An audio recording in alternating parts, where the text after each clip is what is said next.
Hey, Sooner football fans. This is your Sooner Football Fans podcast. The 2018 Big 12 Media Days ended today, and we have the sports editor from the Norman Transcript, Tyler Palmateer, on the podcast. Tyler shares his views on what Coach Lincoln Riley says his expectations are for the Sooners in 2018, and folks, they are high. Sooner Football Fans is not affiliated with the University of Oklahoma, but we do have eligibility left. Boomer. Hey, Sooner Football Fans. You got Terry and Rob here. Boomer, Rob. Boomer, Terry. And how's it going today, Rob? It's going great. Going great, huh? My friend, yes. So, we were just talking. It's Amazon days. You got sucked into the Amazon Day deal. Well, so I buy a lot of stuff on Amazon already, and I buy everything online. I don't go to these stores anymore. So that's just me. But did you buy any Amazon stuff? Nope. I looked. No? Looking at a tent, a few other things, but just A tent? a tent, yes. Why would you buy a tent? To go camping in, man. That's what campers are for, or motel rooms. Hello. Yeah, we were looking at one that's off the ground. We've been looking at one it's a cot tent, for Teresa's back. So, hoping that would work out a little bit better for her. And but yeah, they're like $300 and something for it. So I have a problem with tents in the fact that if I can't go down into like the cafeteria and get a cup of coffee in the morning, I'm kind of out. Or they don't have a coffee maker Yeah. in them. Yeah. I'm kind of out. I don't even want to make my own. I want somebody else to make it for me. Yeah, that's kind of how I am. But I've gotten that way. But yeah, we've been looking at campers and stuff. But yeah, I didn't get sucked into there was a lot of stuff, a couple of watches. Have you seen the new wood grain watches? I have not. They're made out of wood, the whole thing. Yeah, I don't wear watches. And so I've been looking, checking those out. That doesn't sound very cool, though. It looks cool. Does so, it? Yeah. But I almost got sucked into $25. But did you see those shoes I tagged you on Facebook? They look like a football. Yeah, I've seen those. Yeah. I may have to, They may look good on other people, but indulge in some of those. it's going to be a no for me. Really? You're not going to buy Nah. Why? Because I already look goofy. I don't need something else making me look worse. Well, I've got shoes. I've got my concert shoes, my Van Halen bands. Now, wait. What's a concert shoe? It's shoes I wear to concerts. Are they shiny or No? They got musical notes on them? No, it's Van Halen. Oh, I know it. They light up when you walk, right? Nope, they don't light up. They're just Van Halen shoes. Van Halen's guitar, Frankenstein. They're painted like that. I bought them to go to concerts in. And they just hang out in the closet until I go to a concert. Okay. All right. I get noticed by them. It's like, dude, you got Van Halen shoes. I'm like, yep. But and then I got river bottom shoes. And that's a... well, I got two sandals and kind of go walking on the bottom of the river. Well, we got the Jeeps. We go down to the Canadian River. Yeah. Well, we haven't in the new Jeep yet, but the old, the first, the other one we've gone down a couple of times, and it's just one's a pair of sandals, and the other one is kind of, I don't know what you'd call them, but you wear them out on the sand. Okay. And then I got flip flops. Teresa says I got more shoes than most women, but listen, I don't think men should own flip flops. I just think it ought to be illegal, but that's just me. Hey, flip-flops come in handy, when you just got to run to 7-Eleven. I'm not one of the guys, though, that put on, am good with going in my pajama bottoms and and house shoes. I don't do that. But anyway, so what else is going on? Anything good? Nice rain today. I was driving around the stadium in my golf cart and just kind of hanging out and not working. So that was kind of cool. You talk like the golf cart is yours personally. Well, it kind of is. I mean, I didn't buy it, but nobody else drives it. So it's your golf cart. Kind of, yeah. Kind of. So. Well, no, we didn't get any rain here in my office down in Purcell, but it was just same old crap every day. So dealing with, but I'm just telling you, there's something really cool about being on the campus when it's raining. I don't know what it is, but since there's not a whole lot of students out there right now, I'm just kind of tootling around out and, looking at some of that stuff. and the flowers and everything is just really cool. And that reflecting pool that's on the north side of the campus. Yeah. Man, it's just cool. I just like being around that thing. Of course, they're still putting up the scoreboard in the north. Yeah. So there's still some construction and stuff going on up there. But coaches are back. Did you see any of the coaches? Did you I go haven't, up talk to no, I haven't seen any coaches. to Big Link? So, I don't know where they're parking him at. I know where all the coaches park. So when I drive through the stadium, I can see, okay, this coach here, this coach here. But I never see Lincoln's car, ever. Yeah. So I don't know. It's a Lincoln, you know that. Yeah, we've seen him at the coaches show, right? Yeah, Ruby's. Yeah. Rudy's. Yeah. Ruby's. Wait a minute now. That's a whole different place. Yeah, Lincoln, his big old Lincoln Navigator. Yeah. So I thought it was a Chevy Tahoe or something. no, it's a Lincoln. 'Cause It I is? thought it was funny that Lincoln drives a Lincoln. Lincoln drives That's not right. It'd be like, Rob driving a Rob. Yeah. So, hey, one good thing, you did get your bike back. Yeah, well, sort of. Sort of. Yeah. So I got it out of the shop and drove it home, and it ran fine. It's loud, and I like it.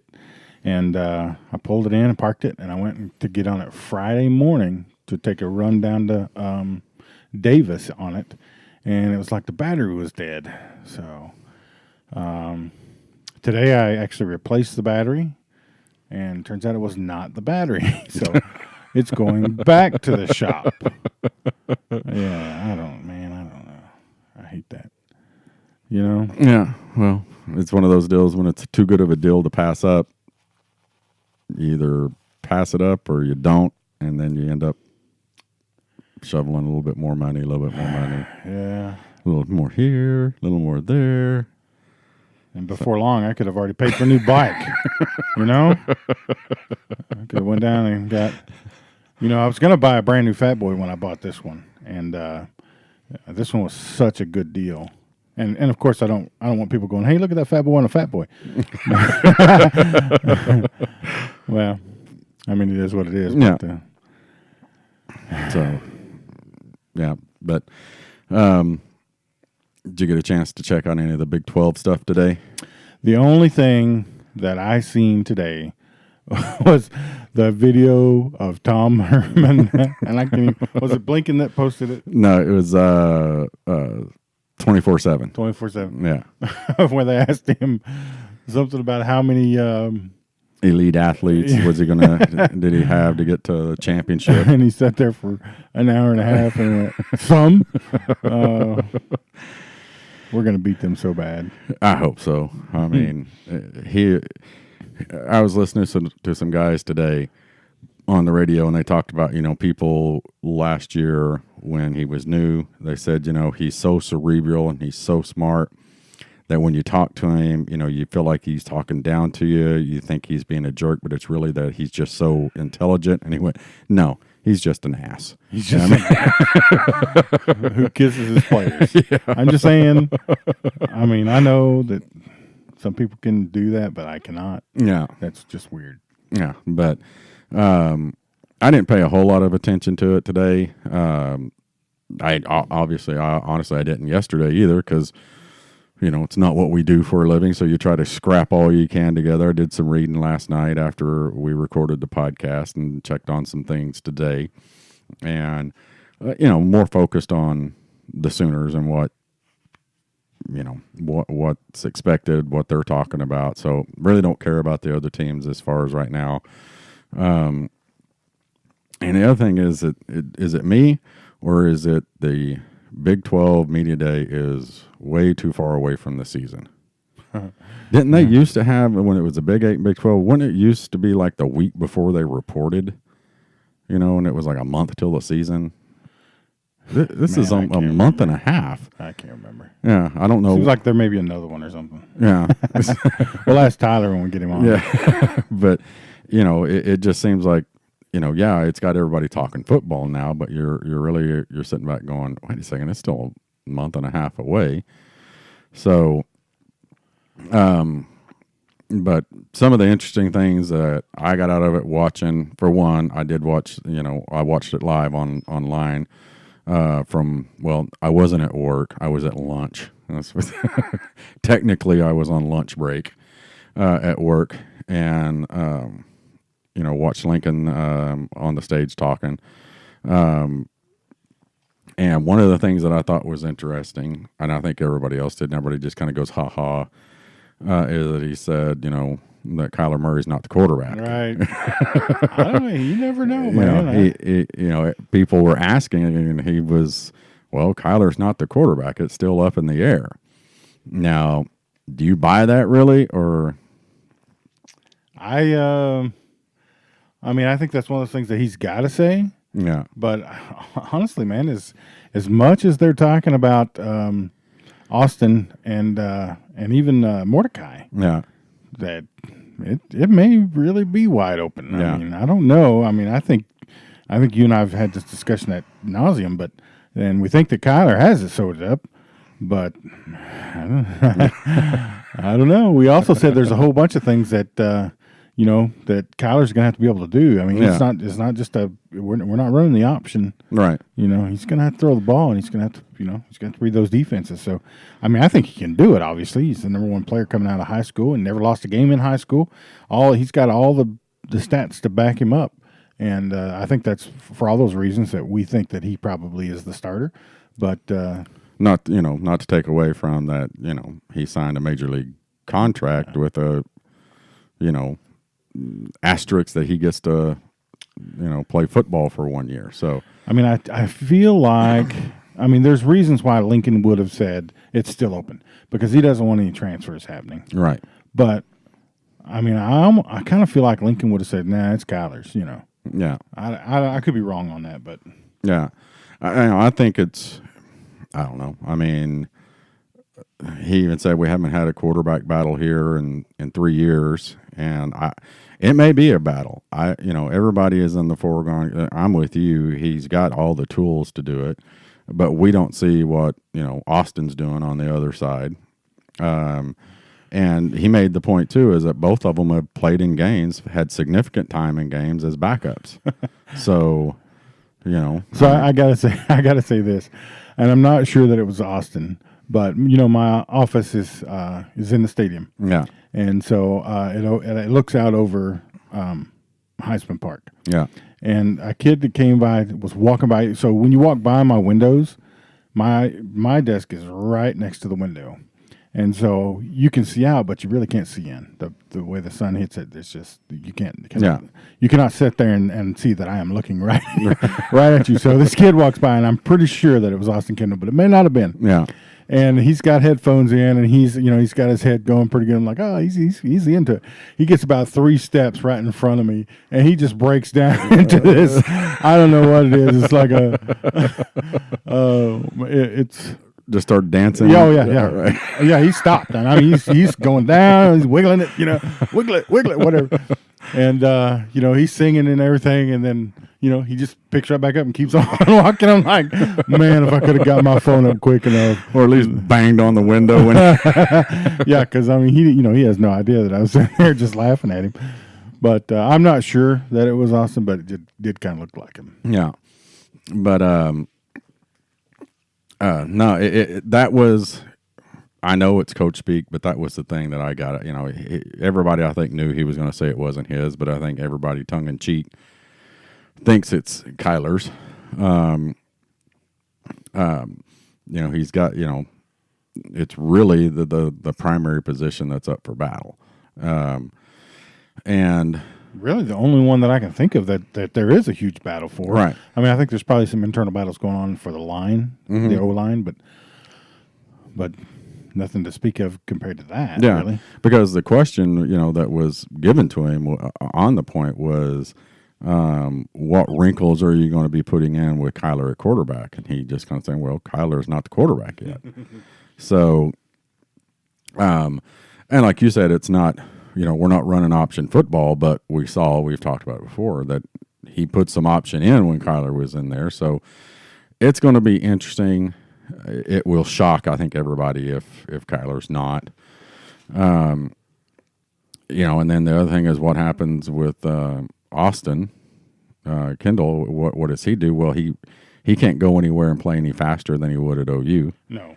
Because, Kyler's gone at the end of this year to go play baseball. Right. So he's got the opportunity again next year. So, and if it is Austin's job, he ends up winning it. Does, Kyler load up the U-Haul and go to Oakland? Yeah, probably. Yeah, so it something to talk about. We got. He's got $5 million in his pocket. He can do whatever he wants, right? Yeah, he's the popular guy right now, I'm sure. Oh God!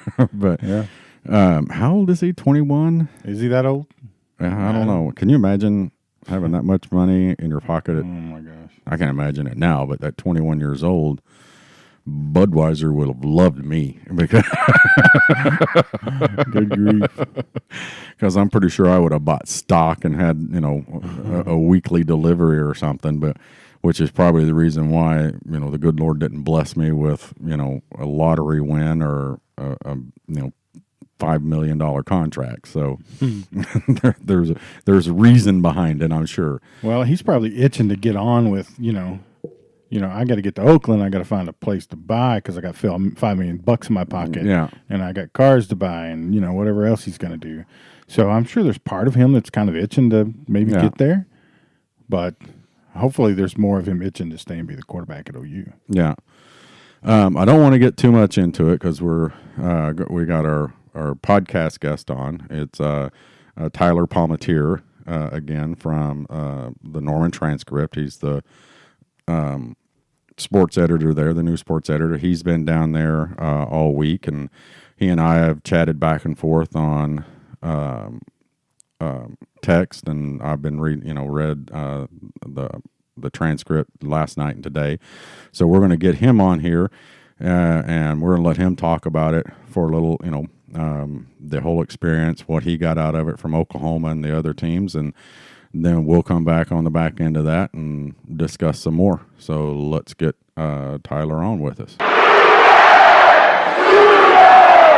All right, and on the phone, heading back, I'm guessing he's heading back from Frisco, Texas.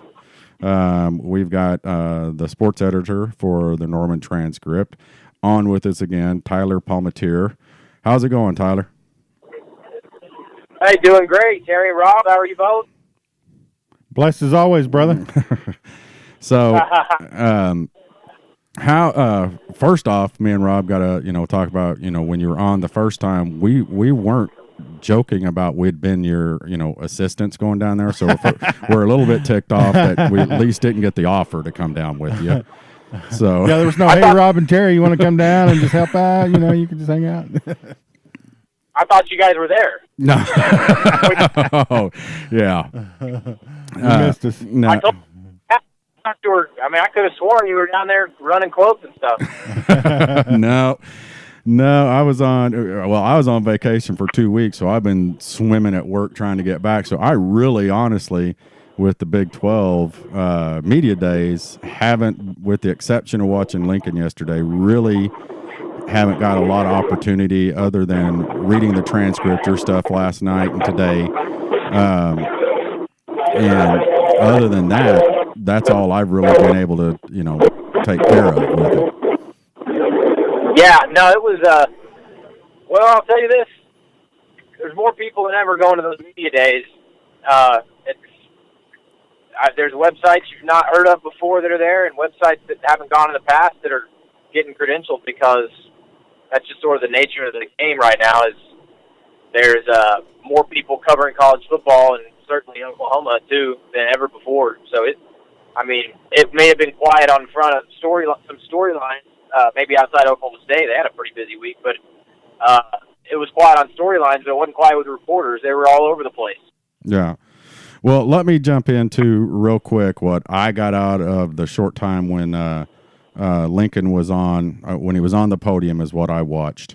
Didn't really get to see any of the other stuff, but what I took out of it, and I posted on our Twitter at Sooner Football Fans at Twitter, It was not what I got out. What we got out of Lincoln Riley's talk was, number one, expectations are high. Number two, leadership, ... leadership in capital letters. 3, defense is young and must improve quickly. And 4, leadership. Did I hit the nail on the head with what he was talking about yesterday? Yeah, and I think maybe the only part, I don't know if it was big, wasn't a big surprise that he said this could be the most talented team he's had, because I think that's a fair assessment with some guys that are out there, and coaches say that, and it's kind of a way of saying, look, we're really talented, we have to live up to it now. That, I don't know, I guess that was one thing I didn't expect, but the leadership, that's been a big question since the spring, and when we saw him in May, he mentioned that, and defense, of course, that's just a recurring theme for OU until someday it isn't, and he knows that. So, yeah, that was a pretty good rundown of what happened on the podium, and none of it came as much of a surprise. Honestly, those were all storylines we kind of expected going into it. So he didn't drop too many bombs on the, except for maybe the one thing maybe you mentioned, I missed it, but the comments about Georgia were that was the first thing he addressed, and that's not that big a deal, but it kind of did just really slowly become this national thing. Everybody wrote a little something on it, so. Yeah, and that was more of a social media thing where somebody posted that, he roasted their defense, and he responded, no, it wasn't a roast. It was, they're a great team, but, that defense had difficulty with us, and they'd have difficulty in the Big 12. And I don't think he meant it as any disrespect. No, I mean, I don't think he did either. I think it's more of what Bob Stoops used to do as the coach at what is now currently the flagship school of the Big 12, which is just part of that job is, positioning yourself with these leagues. It's rooted in recruiting and perception because there's negative recruiting that goes into it against the Big 12. So as the Oklahoma football coach, it's your job to sort of put on your politician hat and provide the rhetoric that you think will help not just your program, but I mean, it also helps the Big 12's perception, or at least he's fighting the Big 12 perception. It wasn't mean-spirited, I don't think, but that's how it goes in the middle of July. If you say something like that in the middle of July, that's gonna happen. Yeah, everybody's gonna jump on it. Right. Yeah. Right. Well, and what I meant by the expectations are high is like what you said, that he said, this may be the most talented team we've had since I've been here. And that's saying a lot, especially last year's team. Take away Baker, is the key to it, but to say that they're the most talented, this could be the most talented team is what I meant by the expectations were high. Yes, I was following you there. And that is, I guess, in a way, I don't know, that is interesting to me. You set yourself up for that to come back and bite you if you say could be the most talented team we've had, and then you lose 3 games or 4 games or something like that. So, yeah, interesting that he threw that out there, but gosh, you just think that they're, like at receiver, I mean, they're just packed with guys that are good, and they've got a 1,000-yard receiver back in Marquise Brown, which is a luxury. They've been turning that position over the last 2 years, having to bring a new guy on, which has worked because the new guy has usually been a pretty good player, but first time in a while they're bringing back a guy. They don't have to worry about maybe who a target is now. So yeah. Expectations are, and he laid that out there pretty clearly. And it kind of goes on what Rob and I have talked about on several times before. And he did. He preached on leadership. About the team. There has to be leaders that step up, and some of them may be young players that are going to have to step up early. And which I thought was real interesting because he kind of called out his players there on media day. Yeah,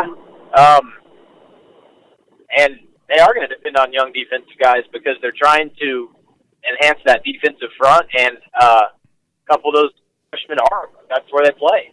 And so they're going to ask him. If those guys can contribute at all, he's going to play them because you get the feeling that's part of the promises, maybe not promises, but that's part of the selling point he's making in the recruiting trail to defensive players that we're upgrading our talent, and if you come here, you can play right away. So they are going to depend on young players. And as far as the leadership goes, this was sort of batted around between some reporters as we were discussing who they brought, but they didn't bring Caleb Kelly, and I thought for sure they would have brought Caleb Kelly to media days. I thought so too. But you sort of see some of the guys that didn't come along, and you sort of wonder if all the guys that went were deserving. I thought they were great. I was thinking before going in, Ben Powers, Amani Bledsoe, Rodney Anderson, Kenneth Murray is probably the most outspoken of the group. But I thought, man, this is a quiet group of guys. They don't say much. They're soft-spoken, they're well-spoken, and they seem like genuine people, but certainly not guys that are going to give you a big splashy quote or anything like that. So I wondered, kind of like, what's the deal? What's the reason behind the guys you brought? And I think some of it's about, those were the guys that stand out as people who are living up to what the coaching staff wants out of leaders, but also you think about the guys that didn't come along. What message are coaches trying to send to those guys by maybe leaving them at home? Or, how much are we just looking into this too much? That's the other, right. We started asking in the breakout session all about the 4 guys he brought, and he kind of just, who knows? I mean, he just started laughing. He said, you know what? We had to bring 4, and we brought 4. Yeah. So, well, I did like on your article today on the defensive improvement, the center attention at Lincoln's second season, is what Bledsoe said is that when you come here, you're really not a freshman. You're here to help us win games. And that's kind of just stating what we just said is it doesn't matter your age. It matters your talent, ability. And if you're better than the guy who's a junior and you're a freshman, you're going to be out there playing. Yeah, and I think that's the message. Lincoln has said that before, and they're getting guys that are at least are highly rated enough to play early, just like Kenneth Murray last year, and just like Brendan Bradley Hiles probably will this year. It just sounds like he's expected to start. So, yeah, it's a selling point for them, and this year we're going to see more young guys out on the field on the defensive side, just like Trey Norwood last year, Trey Brown, Kenneth Murray. So it'll be just a new crop of guys to watch on that side of the field. Heck yeah. It'll just be interesting to see whether or not it translates into improvement. Hey, Tyler, I'm curious to see what your take is on what Lincoln said about Kyler not being the starting quarterback. Yeah. I mean, if Kyler Murray isn't the starting quarterback, Kyler, it's just very interesting. It's a hard thing to wrap your mind around that Kyler Murray would put off a professional baseball career to come back to Norman without a guarantee that he'll have a significant role on the team, or split reps 50-50. I mean, I think he's the starting quarterback, but there's Oklahoma doesn't have anything to gain by acting like it's giving him the position, as a promise, making it look like it's a deal where, hey, if you put your career on hold, come back and play football for us, we'll let you be the starter. The perception of Oklahoma doesn't look good that way. So it sort of makes it look like you've got a kid who's maybe calling the shots and the coach isn't actually making the decision. And, the optics of something like that, naming him the starter right now as though he just earned it by deciding he would come back, just aren't very good. And you've also got the fact that you don't want Austin Kendall to think about transferring if you just hand that job over like that. So there's just a lot of dynamics there that make sense for them to act like this quarterback battle is ongoing. And you hate to just keep basically by saying that you believe Kyler's a starter, you're basically saying, well, Lincoln Riley must just be lying to everybody, or telling half truths about what's going on. So that's no fun. You're acting like somebody's saying somebody's lying to you, but it's very hard to believe that Kyler Murray's not the starter. Yeah, I think he is. I think me and Rob are both with you on that. I mean, it just doesn't make sense. When it came out that he was going to be, drafted high, and that Lincoln said we got to guarantee that he's going to be here. So I don't know. It seems to me that it's pretty much a given. So, which I think is going to be a good thing for the Sooners. So. But we're going to put you on the, maybe not really put you on the spot, but we're just going to, if you still got time here for a few more minutes to just touch base on each team and their coach. And I'll just go down the line here with Baylor and Coach Matt Rule. What'd you get out of Baylor, if anything? Well, it was hit and miss for me on the other coaches today at the podium, because you're kind of always running around the place. But I'll give you what I know.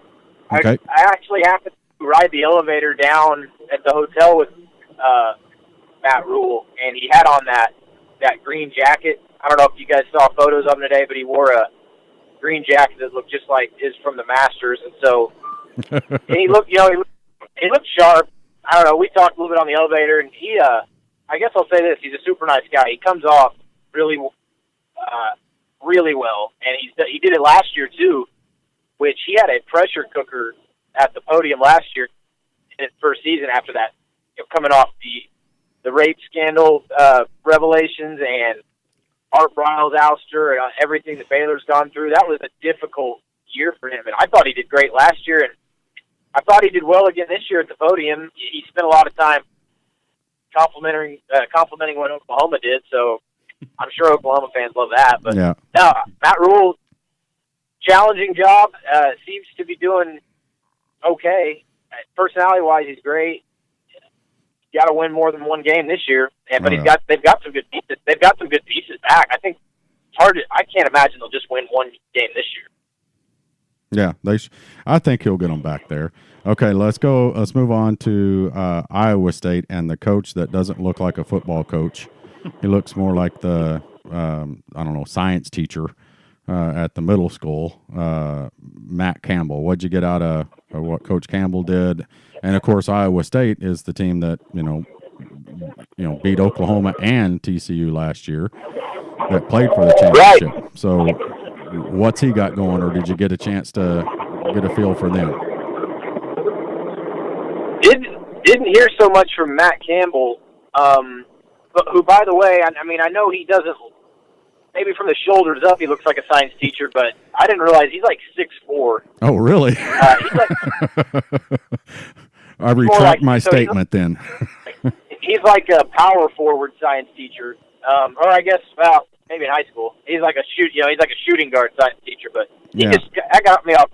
I realized he's that tall, but I didn't really hear much from Campbell, but his coaching sort of track record speaks for itself, and the guy that he very well could have at quarterback, I know that there's another option. I can't think of his name right now for Iowa State, next to Kyle Kemp, but I spent a few minutes talking to Kyle Kemp, and I'd never talked to him, and he's a stand-up guy. I mean, just super pleasant and really insightful. He was kind of out of the blue told me about Carol Stoops sent him a letter after that game last year when Iowa State beat OU, and I think she did it. I couldn't tell you why she did it, but maybe out of kindness. But also, he's from Ohio, and Bob Stoops from Ohio. So, from my standpoint, just as a reporter talking to Kemp, he's great, and very good chance he'll be their quarterback again. And Matt Campbell. I saw that. Be around for a while. I saw that little story in the transcript today. That was a cool little thing. Like I said, I guess he didn't share what it was about, just other than it was basically congratulatory.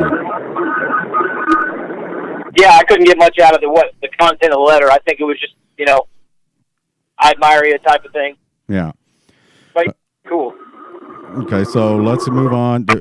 Rob, next is Kansas. Do we really want to even talk about Kansas? I don't think there's a need there. It's not basketball season, so that's our choice. Tyler, we'll skip Kansas. Wow, skipping Kansas.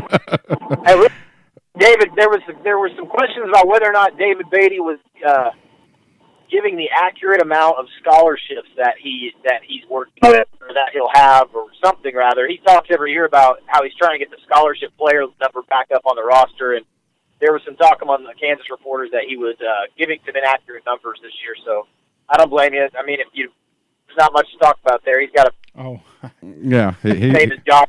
Yeah, he's I guess, I think pretty much any coach at Kansas is a lame duck coach for, the day he starts. So, so next on it is Kansas State and, the granddaddy of all the coaches, Bill Snyder.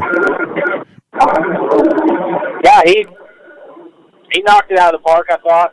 I mean, he always does. He has all the knowledge, he doesn't shy away from mistakes. He was asked about the now relaxing transfer rules, and he doesn't like it. Of course, I think it was,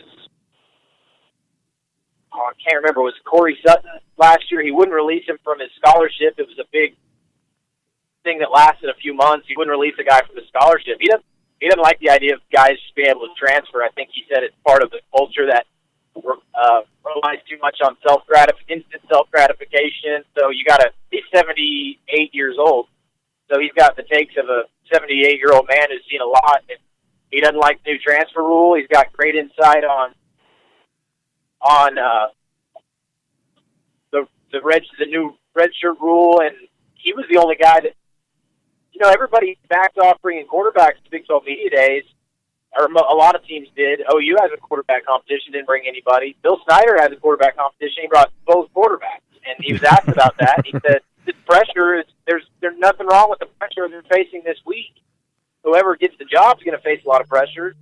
So who cares what pressure they get here in Frisco for one day?" I thought that was, that's a good way of putting it. Yeah. So Bill Snyder's good as always. Okay, let's go to Oklahoma State and Mike Gundy. And again, I didn't see. All I heard was kind of backlash. I guess he disappeared for a while or came off the podium and didn't do the breakout stuff. What happened? Yeah, here's kind of the setup for coaches. They take their time at the podium. They give an opening statement, then it's opened up for questions, and then immediately after that, they step in front of I can't think of the name, big sheet with all the Big 12 logos on it, and they're asked more questions in a smaller setting, but it's not quite as, you're not up on stage, so from a reporting standpoint, you usually get a little bit better answers out of that. Yeah. But again, I mean, this is a day where you're available to people all day. So, but anyways, he walked by with OSU sports information director, and they just basically declined that. They just skipped out on that. And I don't remember seeing any other coach do that this week. And then later on, he showed up at the breakout session, and he was a little bit late for that, but so was Tom Herman. I don't know what the deal was, but anyways, yeah, he took, I don't know that he should have skipped that breakout session, but I will say this. He basically named a starting quarterback today, and Taylor Cornelius, or said he's the guy going into fall camp, the number one guy, and then he eventually there's a second breakout session later. These guys talk for an hour and a half, just straight. Every reporter that's there can come up and ask him a question. And during that session, he talked more about Mike Holder, comments Mike Holder made about recruiting. So Gundy he did skip that session, but ultimately he opened up, and there was just a lot of stuff going on with the Oklahoma State football team this week. They had a lot of things developed, compared to some of the other schools. Yeah, and I think that's kind of what I heard on the radio shows was, of course, the perception was, or the that possibly he didn't want to field too many questions about the recruiting stuff that came out, with Holder and stuff. So who knows what that was all about? Right. It was weird. He's a different guy. Yeah. And speaking of different guy, we got Texas and Tom Herman. He is a different cat. He gave I don't know. It's just, you give a pretty brief opening statement of these things, and his was like a long declaration, longer than anybody's by far. And he talked about some different things, talking about how many guys he had in the weight room, squatting a certain amount of pounds, and the weight, how many guys had over a 35-inch vertical. He had a weird opening statement, and he's just an intense individual. And he had a response to that one question about how many elite guys they had. It was a tough question, to be fair, because Texas was compared to Oklahoma. And yeah. I think it just enraged Tom Herman. That's what I thought too. It looked like it just flat out pissed him off and it was the Austin Statesman that asked the question. And he just kind of his own paper. He just kind of swirled up. Yeah, the Austin media, they can be. Kirk Bowles, he's not messing around. That guy will, he roasted Cliff Kingsbury last year about Texas Tech's defense. He asked some tough questions, and it just looked like it had Tom Herman off, and he had to take about 10 full seconds to compose himself before he answered. But I don't really care. I think, as boring, for lack of a better term, as Monday was at Big 12 Media Day, Tuesday, guys like Tom Herman make it interesting. Yeah. And there's nothing wrong with that. This league needs characters, and he's a character.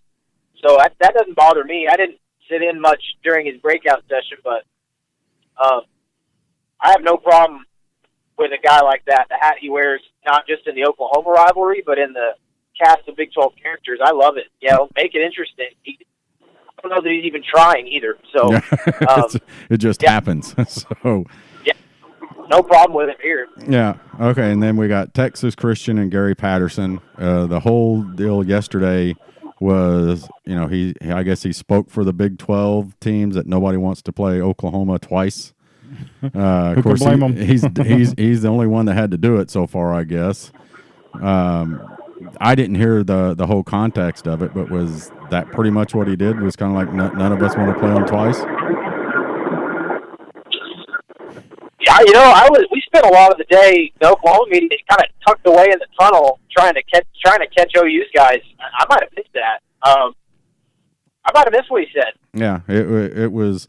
I saw it on.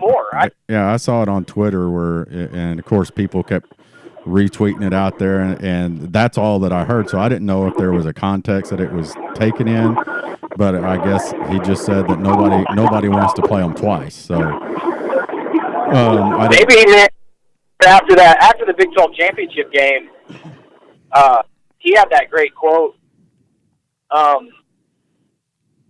He knew they were going to the college football playoff. He had that great quote, somebody wants to go play them that think they've got a good defense, good luck. Yeah. Our hats off to you. I think with that he meant our defense is really good too, and we haven't had any luck stopping what they do. Yeah. So I don't know if what he said yesterday was tongue-in-cheek. I can't speak to it because I think I missed that completely. And honestly, from Gary Patterson's standpoint, I think I missed a lot of what he said. The only thing I remember him saying was he wishes all the Big 12 coaches could get together for dinner during this week or something. I don't know, it seems a little bit odd, but I don't know. Okay, now we got Texas Tech and Cliff Kingsbury. I guess he's the coach on the hot seat this year, I guess is what a lot of people think.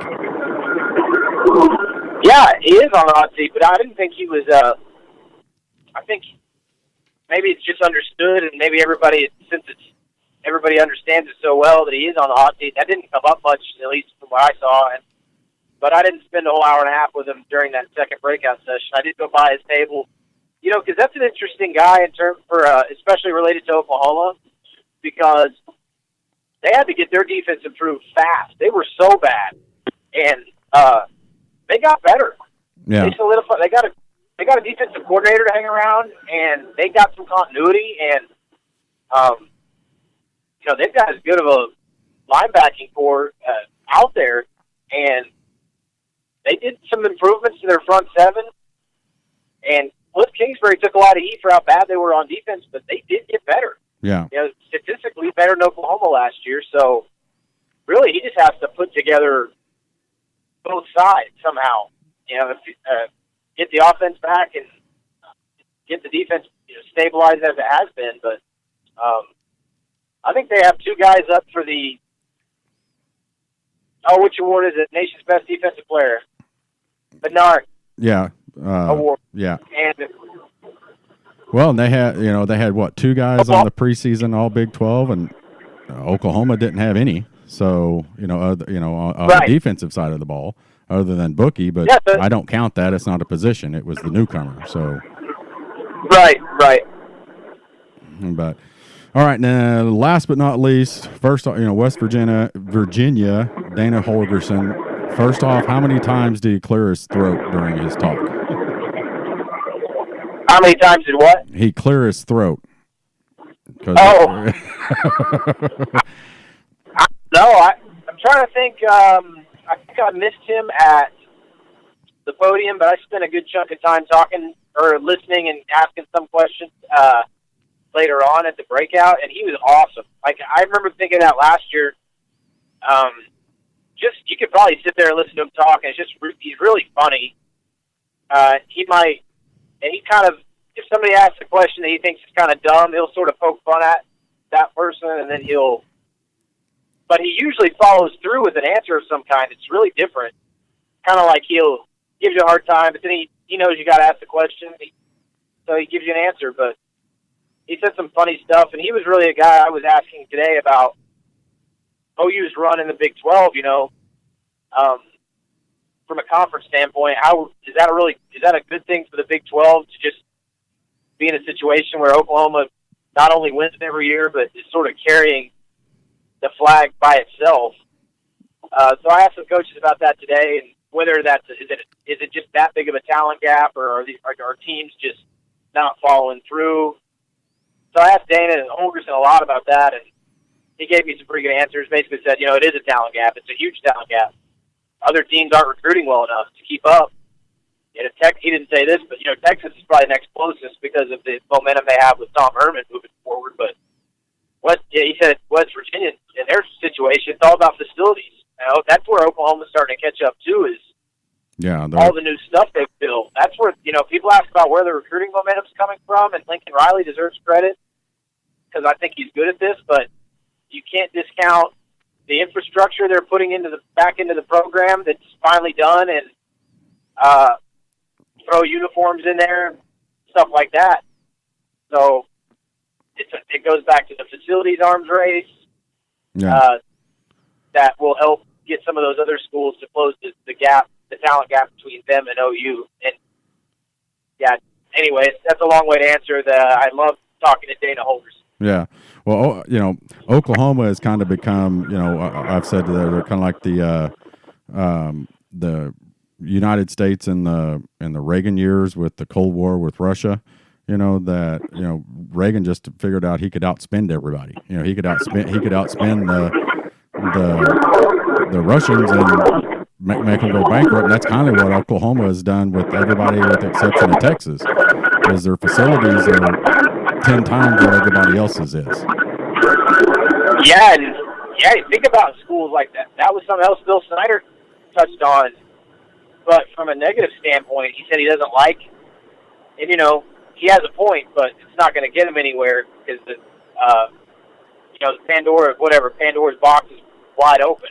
Yeah. You can't put the genie back in the bottle. But Bill Snyder said he doesn't think it's good. It's another thing that you end up spoiling kids, putting them in great facilities, and everybody's overspending. When you've got professors that are crammed up, grading papers in closets, and you're putting coaches in palaces and whatever. So anyway, and it's gonna be hard for schools like that to catch up. They just don't have the money OU raises, the money they have access to. People who want to spend money on the football program is pretty large. It'll be interesting to see if they're I think some people are wondering aloud, is OU athletics competing for donor dollars, the dollars that could help get the actual university out of the $1 billion in debt that they're in from on campus. So you kind of wonder in the future how much money are they going to throw around on the athletic side when you've got this huge debt on campus, where they've got buildings that have to almost be stopped being built because they don't have the money to finish them. So, I sort of went off on a tangent there, but the facility is definitely thing it's with contributing to the tax gap. Yeah, you pull up to, University of Oklahoma on the south end zone and look at it, and you pull up to just about any other stadium in the country, and it's, 16, 17, 18-year-old kids, jaw's not going to drop. I mean, because it's amazing. And then everything inside of it is just that much more. So, all right, well, did anything, best story out of the week, or was there anything interesting that you would consider a best story or odd story or anything like that? From the conference on a whole? Or? Yeah. From the 2 days being there. I don't know. I guess I would say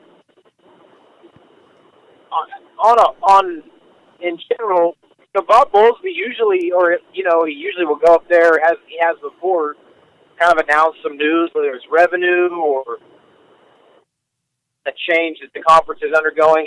There's no changes that he announced. And when we talked to him again, he did sort of seem to acknowledge that the conference is stabilized. So on that front, we're still 5 or 6 years away probably from the next realignment. So that talk wasn't too heavy. I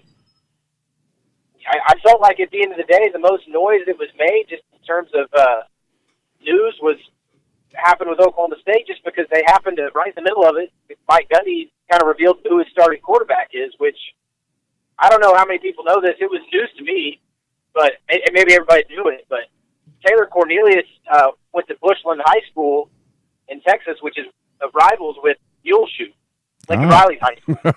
So you could have a quarterback for OSU who technically is a rival of his high school rival with Riley. That's kind of neat. But I don't know. I just don't know any one thing stole the show. I've come away from Big 12 Media Days thinking about sort of hanging in the balance is Oklahoma's dominance in the Big 12. Nobody's ever won 4 straight titles in the Big 12.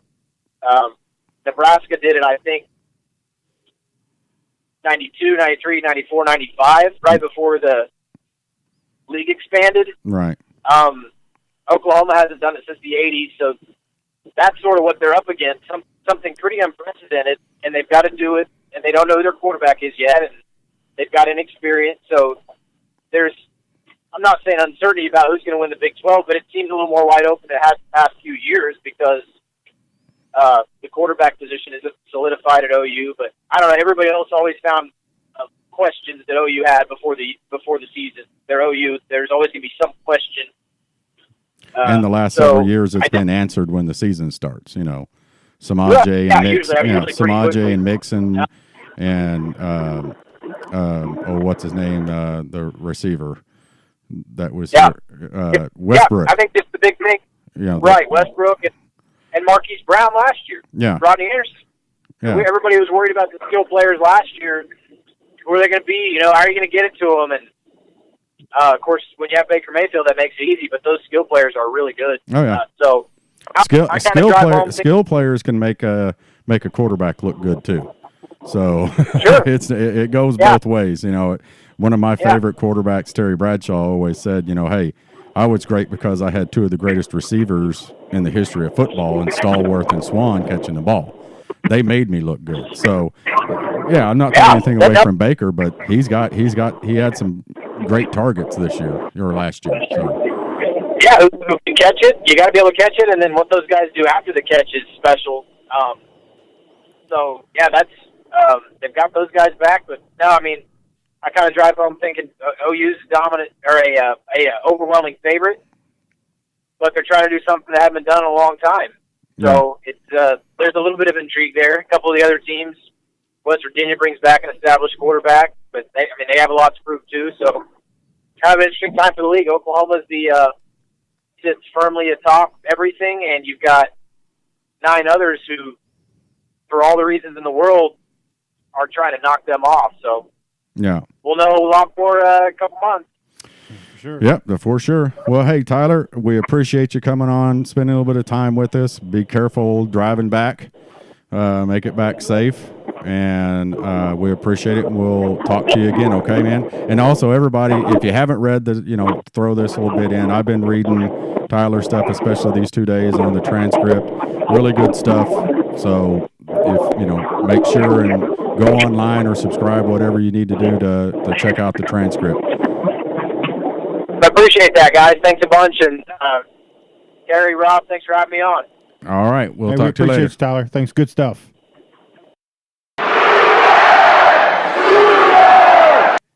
All right. And once again, that was Tyler Palmateer.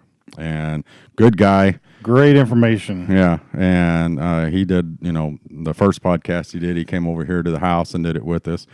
And, has a lot of good information, is a good guy. And if you did, like I said, with him on the phone, I'm saying it again. If you're not reading his stuff, he had some really good stuff. And we can just kind of jump into some of that stuff, Rob. We wanted to, he had article yesterday about the defensive improvement as the center of attention of Lincoln Riley's second season, which I know you and I are so happy to. Well, at this and point, Mike Stoops is probably glad to hear that. Yeah. At this point, it's all wishful thinking, though. Yeah. I mean, until they get out on the field and they actually are better. Right now, it's still just wishful thinking. Yeah. I mean, as a fan, I want you to know, I believe we're going to have the best defense in the country next year. That's the way it's going to be. Yeah. But, I just thought it was, some of the things that Riley said that he quoted in his article that Tyler quoted was, we're probably only going to play with one, maybe two seniors defensively. That's saying a lot, man. That's a lot.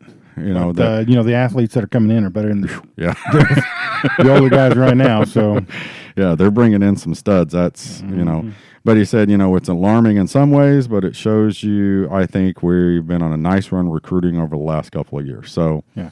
Well, did you see the stats on Neville Gallimore today? Huh.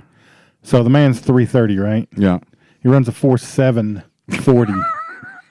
And he squatted 500 pounds like 24 times. There's something not right. Yeah, I couldn't run a 4.740 if you threw me out of an airplane and told me to do the running. I don't know if you could drag me 4.740. You know what I'm saying? Yeah, but one of the things that too I saw the strength coach Benny Wiley. Okay. Have you heard about what stuff he's doing? Okay. He works out with them. And I know he's a great big boy. Kenneth Murray, Tyler in the paper today had some quotes from some of the players that were down there.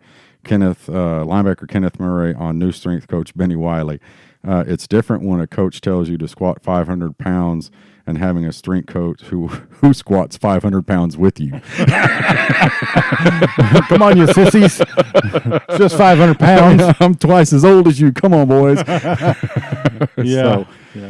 And of course, we talked about the quarterback battle and all that stuff. But, yeah, and one thing, I didn't want to – I know there's a lot of speculation out there on Redmond, but, he touched on it.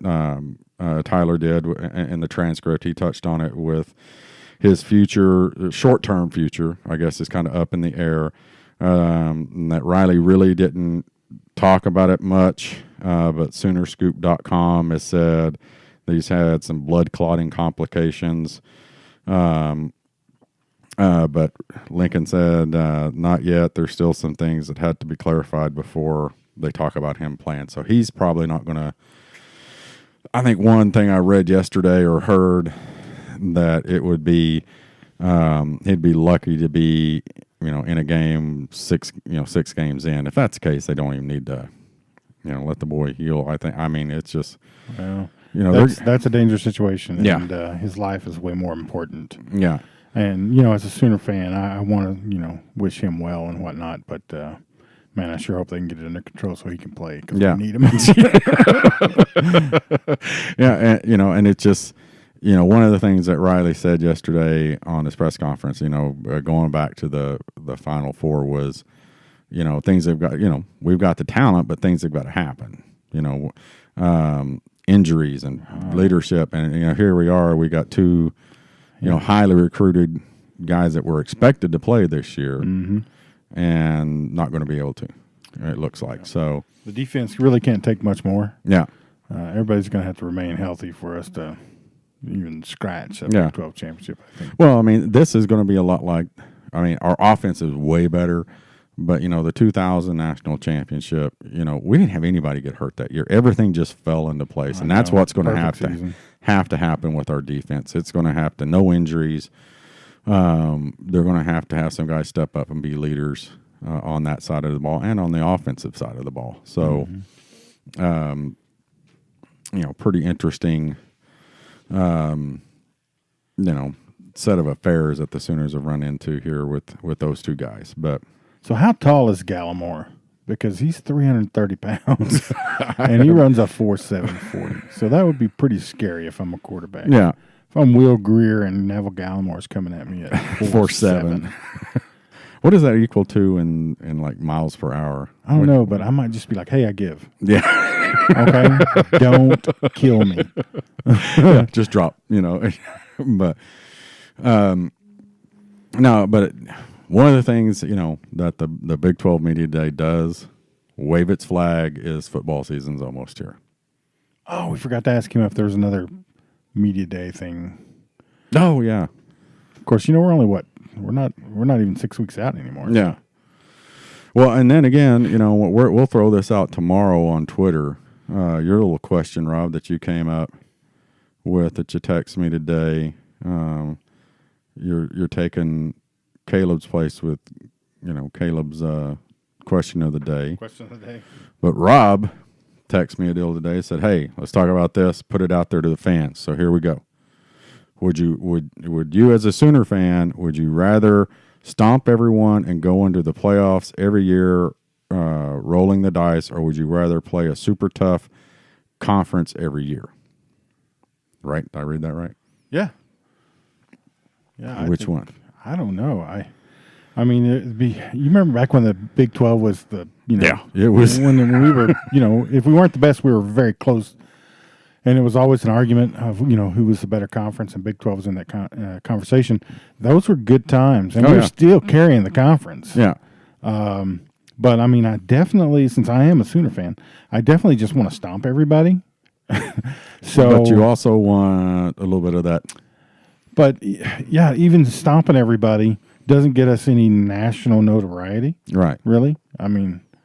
So I guess I would have to say I'd rather the Big 12 be a tough conference, Well, but man, this is a whole nother subject. But really, think about the Big 8.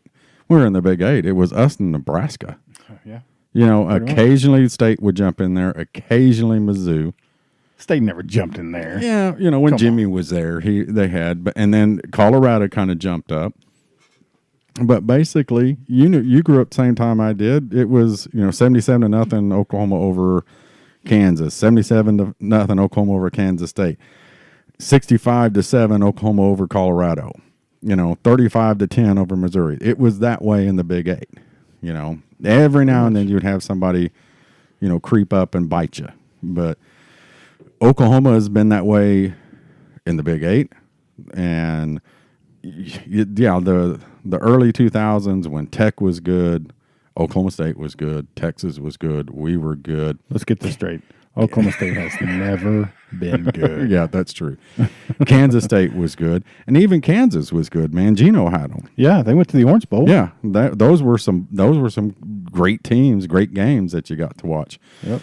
So, yeah, that's an interesting, thought. Would we rather, be the king dog in a conference and blow through it, or would you rather play, I think every conference is kind of the same, but first 3 or 4 teams, and then there's everybody else. So if we went to the SEC right now, let's just say we went into the SEC, what, the Western? We would go undefeated and beat everybody, and Alabama would still be named national champions. That sounds about right. Yeah. No, I think we would. I don't know that we would run through it, but We would compete for sure. Yeah. Well, I mean, hell, Rob, we've talked about this before. When Missouri and A&M went to the SEC, who played in like their first 2 or 3 conference? Missouri definitely did. Yeah, Missouri did, and so did A&M. And played A&M in played in the next year. Yeah. And they were middle of the They road. were middle of the pack. Middle of the pack. Big 12 team. Sure So, they were. you know. So yeah, we would play for it. If we had to play Alabama, LSU, Florida every year, I mean, It'd be fun. those would be great games. But it might be a situation where, and I don't really see this happening to Alabama a whole lot, but it might be a situation where we bang each other to death and we've got nothing left for the postseason. Yeah. So You come limping out for the, and get beat by, Western Kentucky. Appalachian State. Yeah. So. Isn't that who LSU lost to? No. They lost to Western. Or Central Michigan. Somebody, nobody. Yeah, it was Michigan that got beat by Appalachian State Right. in the big house. Don't get much worse than that unless it's Texas losing to Kansas. Yeah.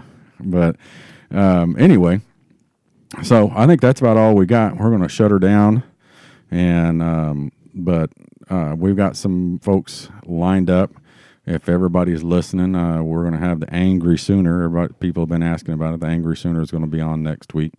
And we got a couple writers going to come on and some fans. So next week's going to be a big week as well. I'm going to be here. And Rob's going to be here. Kayla will probably be laying in the living room. I'll be here. But anyway, thanks for listening to the Sooner Football Fans podcast, and we'll see you next time. Boomer, Rob. Boomer, Terry. Thanks for listening to the Sooner Football Fans podcast. If you want to be on the podcast and talk Sooner football with us, go to www.soonerfootballfans.com. Click on the How to Be on the Podcast tab, fill out the form, and we'll get you on. Boomer.